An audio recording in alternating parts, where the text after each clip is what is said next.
I can get up, I guess I'll talk. Our gentleman today is quite interesting. He's the new owner of the Dari DeLite out here at the corner, and I'm very happy and proud to have him as a program today.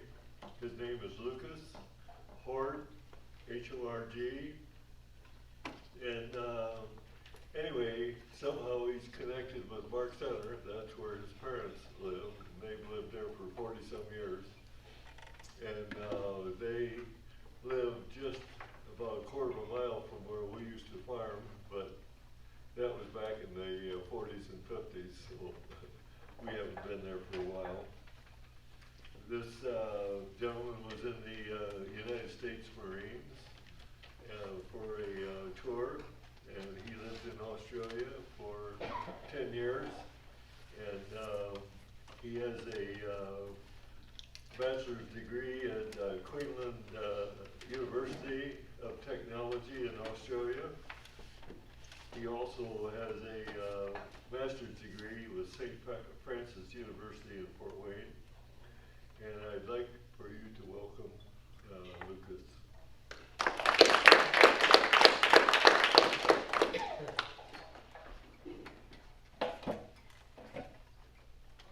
Start by saying I don't have a lot of experience in public speaking, so go easy on me. First of all, thank you for having me. Thank you, Bob, for coming down and twisting my arm to get me to come down here. He was fairly persistent, but I like persistence. So as you know, I did just recently purchase Dari DeLite just down the road from here.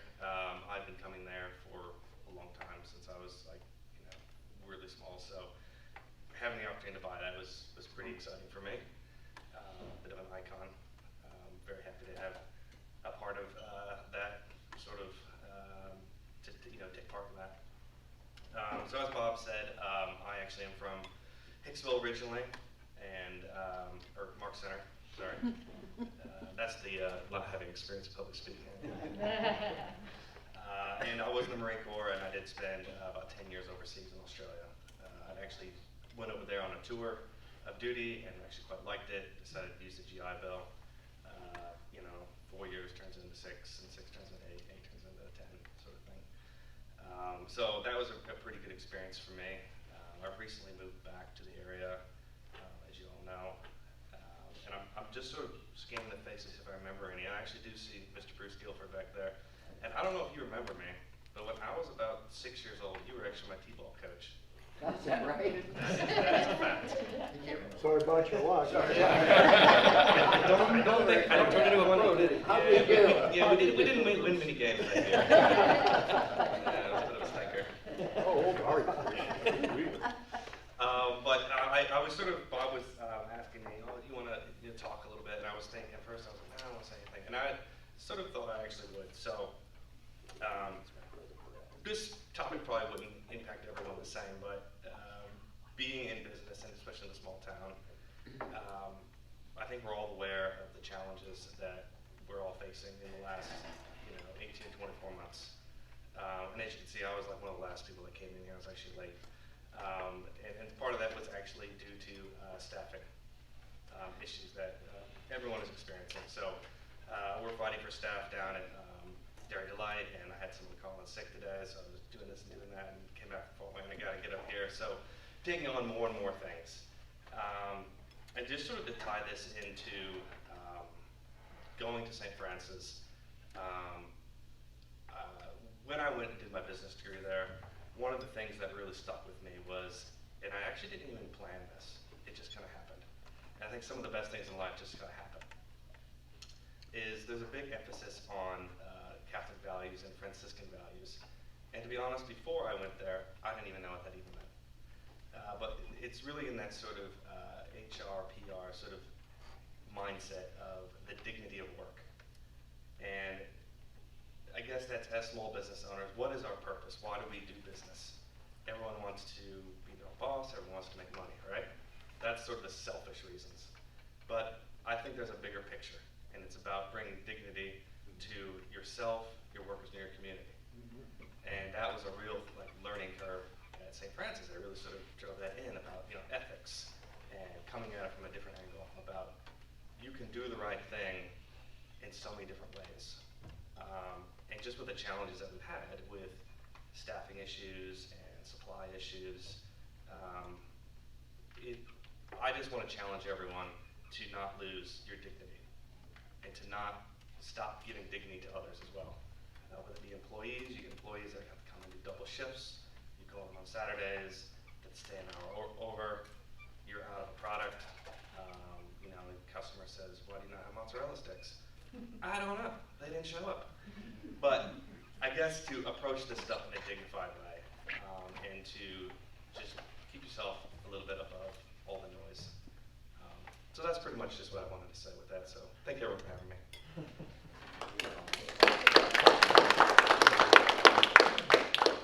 Donations? What?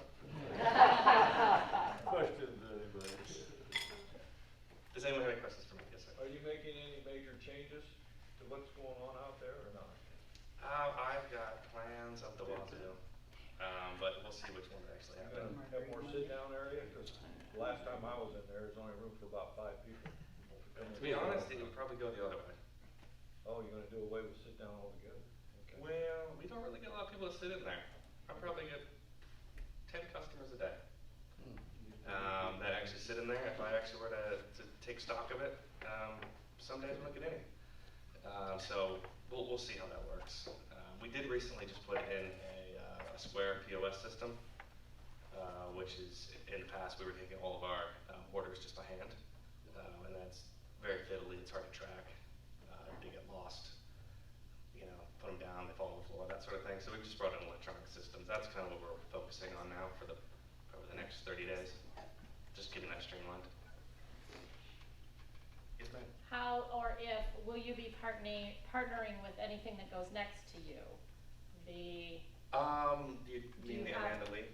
Yeah, do you have some kind of a plan or a flow? Are you gonna change up that cement barrier? Are you gonna try to work things out there? With the cement barrier, that's actually not on our property. That's actually, they have put that on their property. So I don't know if that's gonna go away. That would be nice if it did.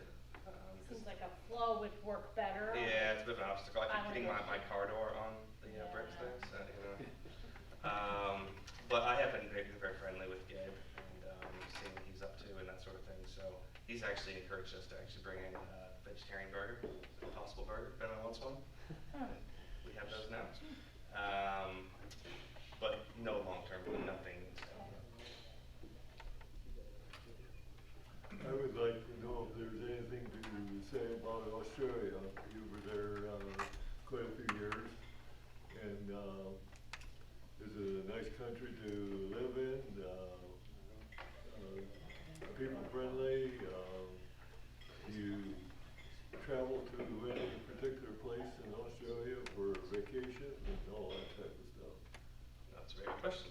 Well, one of the biggest things, difference between Australia and Ohio is that it's sunny.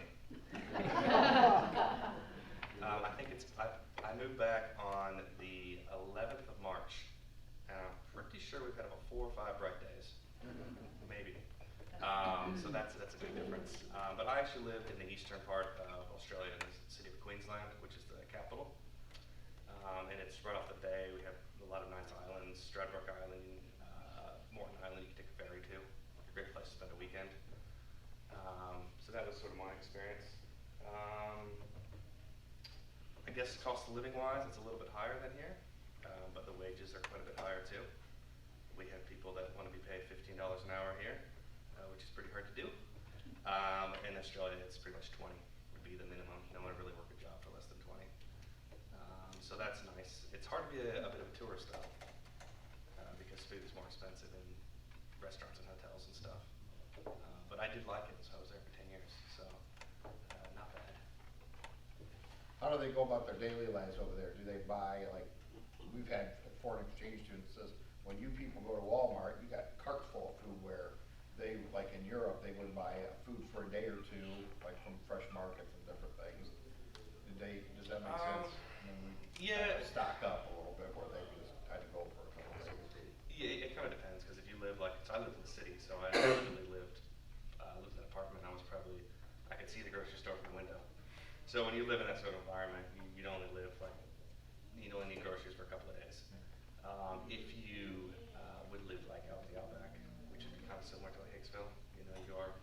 regional. You're 30 minutes from anywhere, that sort of thing. You would definitely be packing up your car full of food. Yeah, definitely. How many ice creams do you sell in a day? How many ice creams do I sell? How many ice cream cones do you sell? Starting out, I mean, I know it's kind of been cold too. It's probably not your prime season yet, but. Well, our biggest I've always seller been actually amazed is by the candy flurries. We sell the most of those.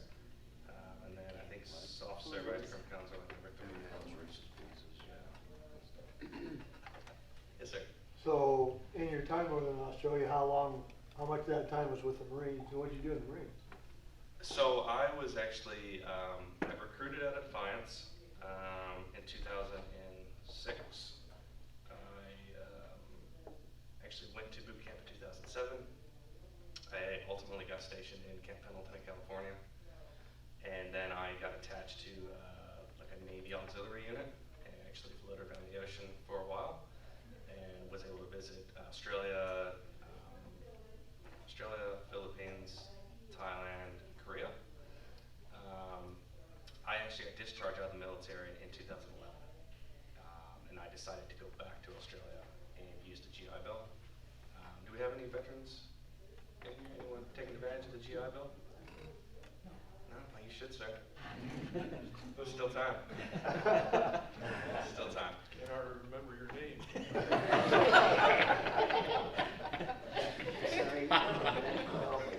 Brutal over there. So yeah, I actually got out of the Marine Corps in 2011, and then I moved back the next year back to Australia, and pretty much been there until it's about 10 years. And I've been back and forth. I was actually a travel agent for about 6 years of that.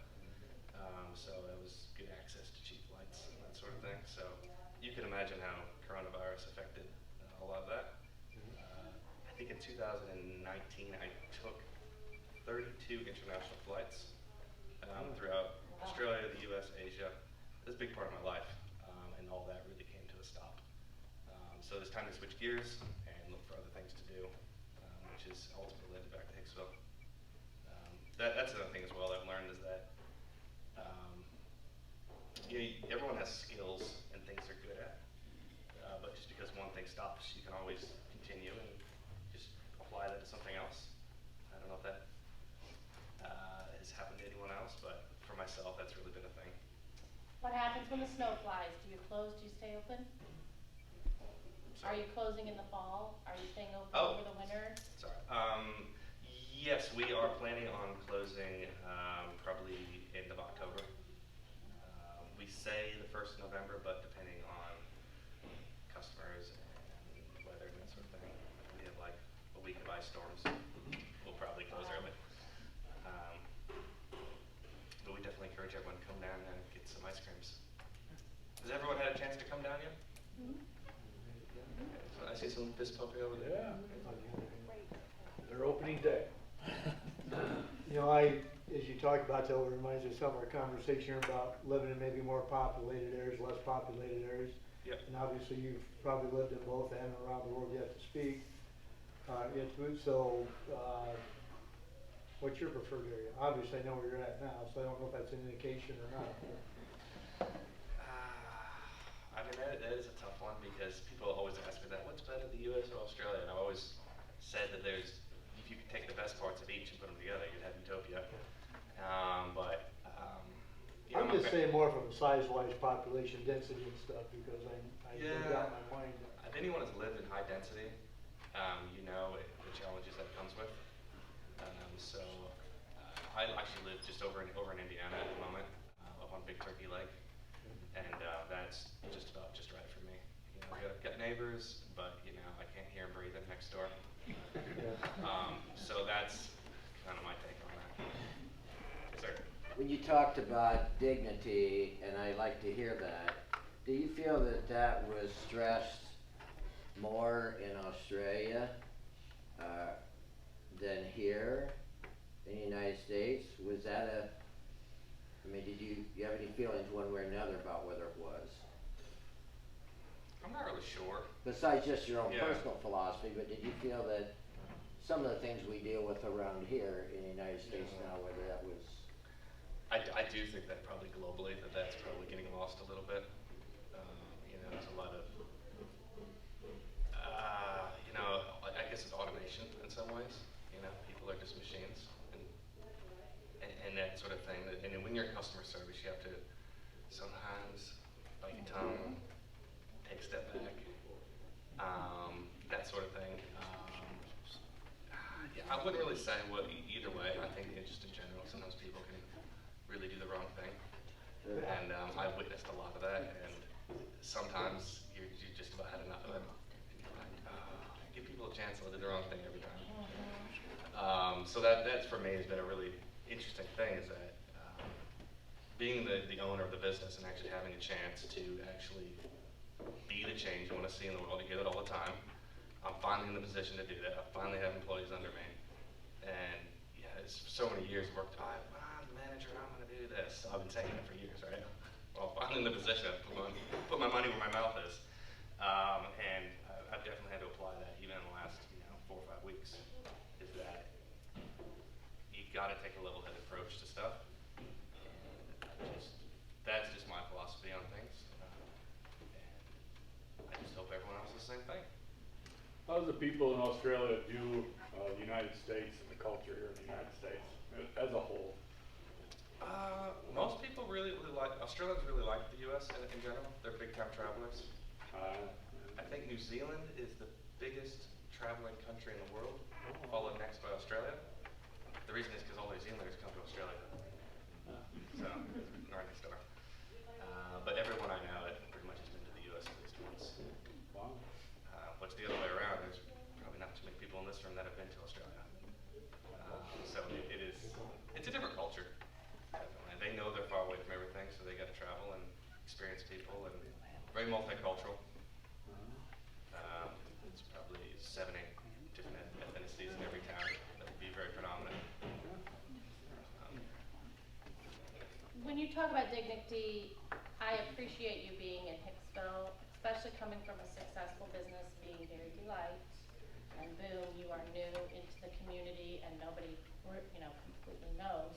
But I will say from my experience in being in business for a little while now, this year more than any, I've had clients just lose their brains and not even think about what they're saying before they say it. So when you talk about dignity, you've really come into a time frame when people have no patience for anything. For parking, something so simple as finding somewhere to put your car, So I'm glad you're here, and I wish you all the luck in the world. Good luck. Thick skin. Broad I shoulders. bet you have a few stories too. That's right. I'm not sure. That's an interesting thing when you say about parking as well, because Dari DeLite has about 8 spots. Yeah, So. crazy.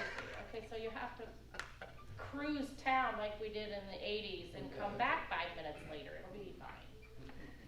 Why would you do that in the 80s? Yeah.